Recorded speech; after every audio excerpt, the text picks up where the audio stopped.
مفتی صاحب قبلہ، حق تلفی آغاز اسی سے کروں گا، کسی کے مال کو ناحق غصب کر لینا ہمارے کوئی مطلب ظاہر ہے کسی کی حق تلفی کر لیں، کسی کا مال کھا جائیں، ایک معمول بن گیا ہے. ارشاد فرمائیں قرآن و سنت کی روشنی میں.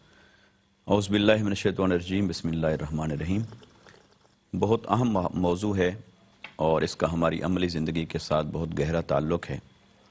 ہم میں سے ہر شخص کو اپنے آپ کا تجزیہ کرنے کی ضرورت ہے اور اپنے گرد و پیش کا جائزہ لینے کی ضرورت ہے کہ کہیں ایسا تو نہیں کہ اس اخلاقی گراوٹ کے اندر ہم خود ہی مبتلا ہوں.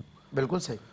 تو لہٰذا اس موضوع کی مناسبت سے جب ہم قرآن مجید کی طرف رجوع کرتے ہیں تو اللہ رب العزت نے سورہ النساء کی آیت نمبر 29 میں خود ارشاد فرمایا، یا ایھا الذین آمنوا لا تأکلوا اموالکم بینکم بالباطل.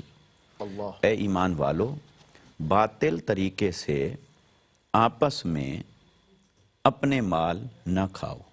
اپنے مال نہ کھاؤ باطل طریقے عام سے. طور پہ جب اردو میں ترجمہ کرتے ہیں تو یہی کہہ دیا جاتا ہے کہ اے ایمان والو ایک دوسرے کے مال نہ کھاؤ. صحیح.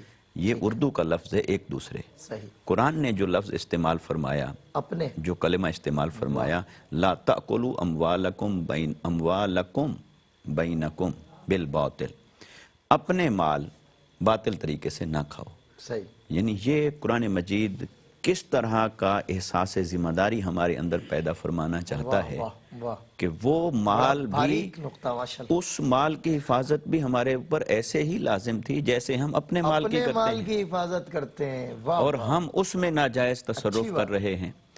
تو ہم جیسے اپنے مال کو سیکیور کرتے ہیں، اس کی حفاظت کرتے ہیں، ضائع نہ ہو، اس کو ضائع ہونے سے بچاتے ہیں، کتنا اس کے لیے کانشیس ہوتے ہیں.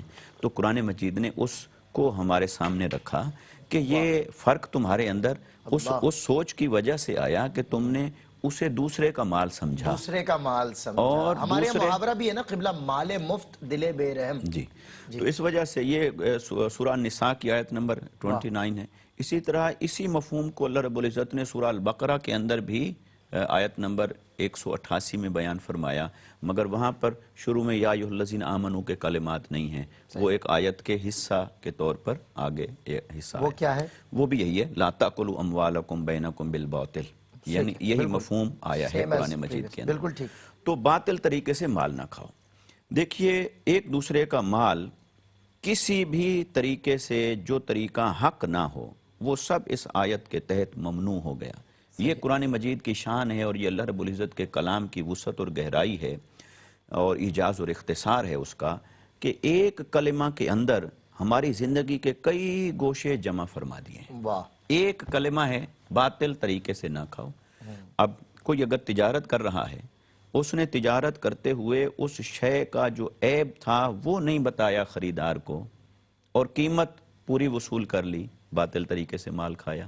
صحیح. قرض کسی سے لیا اور واپس نہیں کیا، باطل طریقے سے مال کھایا. بالکل صحیح. غصب کر لیا، باطل طریقے سے مال کھایا. چوری کر لی، باطل طریقے سے مال کھایا. دھوکہ دے دیا کسی کو، باطل طریقے سے مال کھایا. گویا ایک لفظ کے اندر قرآن نے جیسے دریا کو کوزے میں بند کرنا، یہ اس پر مثال کا مظاہرہ ہو رہا ہے یہاں پر. تو اللہ رب العزت نے اس آیت مبارکہ کے اندر جب حکم دے دیا تو دوسرے کا مال کھانا یہ حرام کے درجے پر ہو گیا شرعی طور پر، جو سنگین ترین درجہ ہے. جی.